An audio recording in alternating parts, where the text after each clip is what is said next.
Bamakɔ sigida na ko sifin jɛkulu dɔ kɔni bɔlen don ka bingani wale ta ka ɲɛsin yen sigilamɔgɔw ma. An ka foli bɛ aw bɛɛ lajɛlen ye kabini aw sigiyɔrɔ la. Ko Afrilu kalo tile 19 ka taa bila tile 20 na.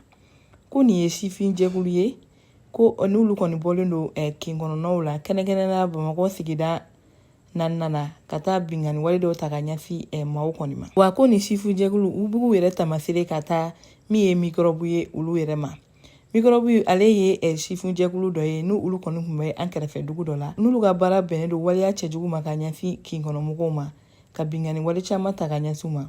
Wa ko nin denmisɛnnin kofɔlen ninnu bɛ u yɛrɛ tamasere ka taa o maa kofɔlen ninnu de ma. Ko jateminɛw y'a jira k'a fɔ ko a bɛ wagati jan nin denmisɛnnin kofɔlen ninnu kɔni bɔnnen bɛ Bamakɔ kɔnɔna la kɛnɛkɛnɛna sigida 4 na. Wa ko o kin ka dɔgɔ nin sigida 4 in na u ma waleya cɛjugu kɛ yɔrɔ min. Sabula u bɛ yala ni maramafɛnw de ye.